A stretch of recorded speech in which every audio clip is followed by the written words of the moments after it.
Roles and responsibilities of paramedics in the UK. Introduction to the module. Paramedics were once regarded as auxiliary health providers, unlicensed care providers who learned the majority of their skills on the job training, OJT, and were not considered as healthcare professionals. A paramedic now undertakes many roles during the course of a career. The changing roles will keep you engaged with the profession and continuously striving to improve your practice. Learning objectives. After completing this module, you will be able to maintain the core values of the paramedic profession, show professionalism in the field of paramedicine, follow through the ethical practices, be an effective team player, conduct clinical decision-making, fulfill all the roles of a paramedic. Core values. Protocols, guidelines, and algorithms regulate the clinical care provided by paramedics, which is governed by evidence-based science. However, the human side of paramedicine, that aspect of EMS, that makes it part of the patient care realm, is governed by a different set of rules. A paramedic's core values. These basic principles must be present as they complement and strengthen their clinical abilities and medical knowledge. You will be ineffective as patient care providers if you do not do so. Caring is a paramedic's most important professional trait and first fundamental value. Caring is the paramedic's expression of concern for the patient and is the core of the paramedic-patient connection. Professionalism in the field of paramedicine. Professionalism is difficult to define since it is diversified, multifaceted, and subject to individual interpretation. In recent years, literature has emphasized what constitutes professionalism in healthcare, and the idea is evolving in response to societal shifts. A profession, according to sociologists, is a vocation that has a specified body of knowledge, a defined range of skills, is intrinsically trustworthy and ethical, and delivers a service to society. More modern healthcare literature focuses on the professions and its registered practitioners' shared principles of caring and compassion. There is a growing body of knowledge that offers more useful information. For example, dividing the concept of professionalism into three main themes, you get 1. Professional parameters, for example, legal and ethical aspects. 2. Professional behaviors, for example, discipline-related knowledge and skills. 3. Professional responsibilities, for example, responsibility to patients, oneself, employers and the public. Ethical practice. Whatever aspect of healthcare you are in, regardless of the specific engagements within the paramedic role, the nature and practice of healthcare demand that you are concerned with morals and ethics. Metaethics, what is meant by right and wrong, normative ethics, applying the principles of right and wrong to professional practice circumstances, and applying ethics in specialized domains, such as healthcare or public health ethics, are all examples of professionalism. Professionalism is defined as ethical competence in all facets of one's profession. Teamwork. Being able to work within a team is a fundamental part of ambulance service work.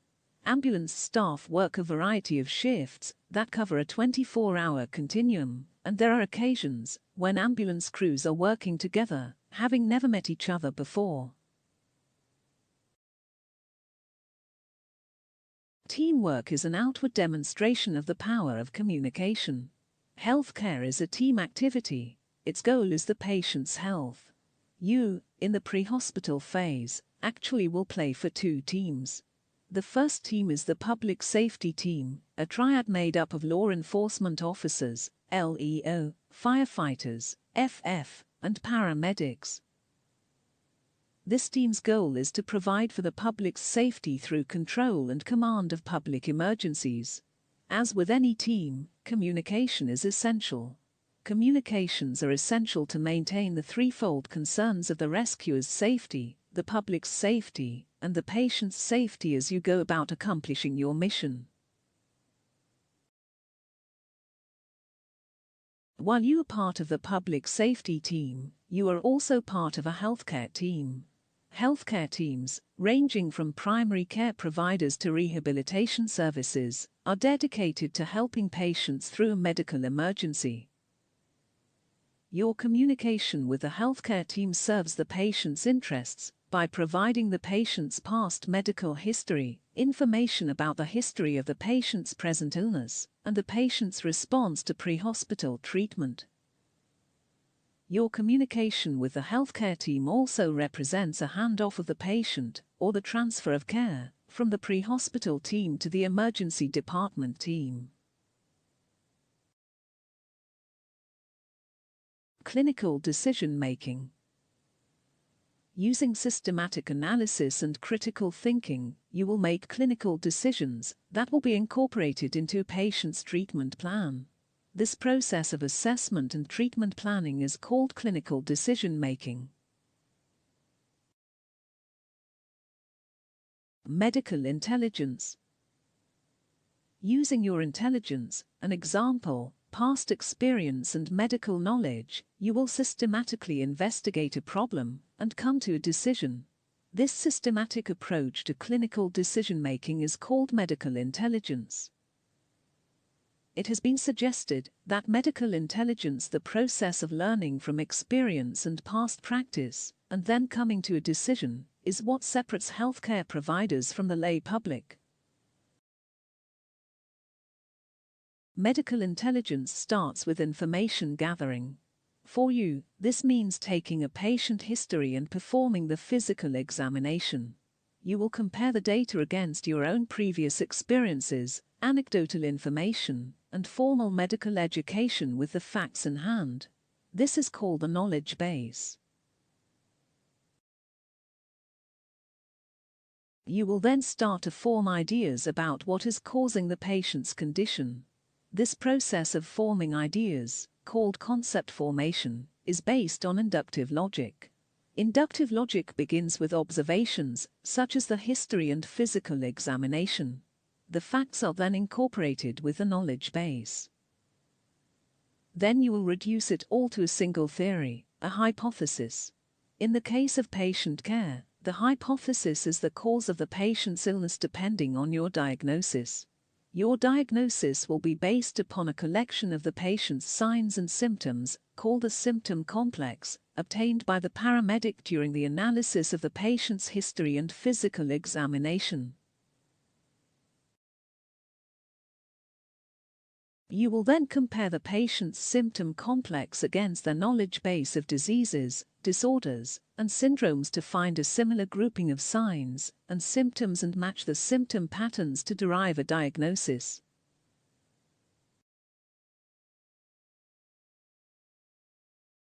Roles of a paramedic. Healer. Your primary role is that of a healer. A healer is a person who supports another during illness. The word healer comes from the Old English heilen, meaning to make whole, sound, and well. The paramedic, as a healer, supports the patient, both physically and spiritually, through an illness or injury. The role of the healer revolves around showing compassion. Healing involves two aspects: preserving the personhood of an individual and providing comfort measures. By its nature, illness attacks an individual's sense of person, the individual's personhood. Illness threatens the patient's quality of life, and perhaps even the patient's life itself. Moreover, illness is something that the patient cannot prevent and has little control over once it occurs. As a result of illness, the patient may feel helpless. This sense of helplessness leads to suffering. To help reduce suffering, the paramedics need only to show compassion. Compassion is an awareness of another's suffering. In some cases, it will only take your concerned presence to help alleviate the suffering. The importance of presence is exemplified by the common feeling often voiced by others that no one wants to die alone. By merely being there and showing compassion, you will help to support the patient and, specifically, help the patient validate themselves and their sense of personhood. Illness also brings pain. You, as a healer, can provide a range of comfort measures to the bedside. In some cases, that comfort measure is in the form of pharmaceutical pain management. But in almost every case, your therapeutic use of touch helps to relieve the patient's pain and provides comfort. Therapeutic touch has long been recognized by nursing as an effective treatment for pain. Therapeutic touch involves one-on-one attention and human touch. Clinician. A clinic is a place dedicated to the diagnosis and care of a patient. A clinician is a person who works in that place. It could be said that your clinic is the back of an ambulance, a place where you assess and diagnose a patient's ailment. A paramedic's diagnosis is a broad diagnosis made after an assessment. During the assessment, the paramedic ascertains a symptom complex. This symptom complex is simply a list of abnormal conditions found by the paramedic during the history of the present illness and the physical examination.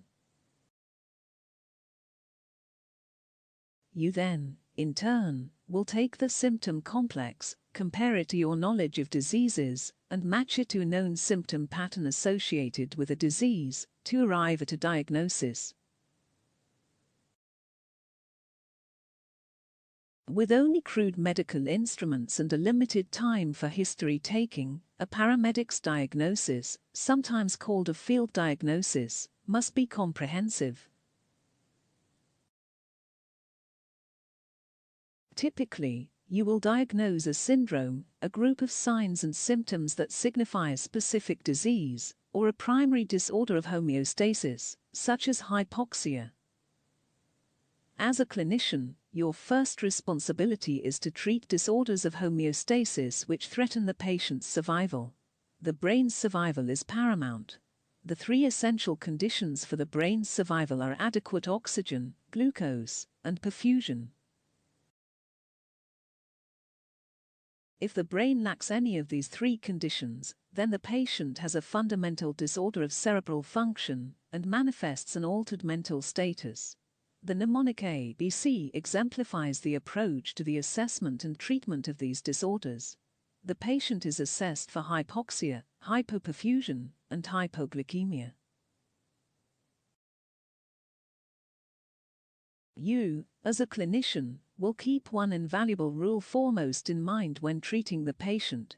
That rule, simply stated, is do no harm. While some harm will always come from a treatment or drug, for example, the pain of a needle, the harm is outweighed by the benefit that the treatment or drug will have for the patient. The rule do no harm is intended to cause you to pause and consider every treatment intervention before proceeding. Researcher. EMS practice in years past was based upon in-hospital practice, which sometimes did not fit into the pre-hospital environment or anecdotal experience. This approach has led to a great deal of concern regarding the effectiveness of EMS by some. To counter these claims, you should turn to an evidence-based approach to the practice. Changes in practice are now driven by research, and the practice is becoming more reliable and valid in the process. Highlights from this module. Protocols, guidelines, and algorithms regulate the clinical care provided by paramedics, which is governed by evidence-based science. Whatever aspect of healthcare you are in, regardless of the specific engagements within the paramedic role, the nature and practice of healthcare demands that you are concerned with morals and ethics. Using your intelligence, an example, past experience and medical knowledge, you will take a systematic approach to investigate a problem and coming to a decision. Healing involves two aspects: preserving the personhood of an individual and providing comfort measures. The rule "do no harm" is intended to cause you to pause and consider every treatment intervention before proceeding. Thank you. You have reached the end of this module. See you in the next one.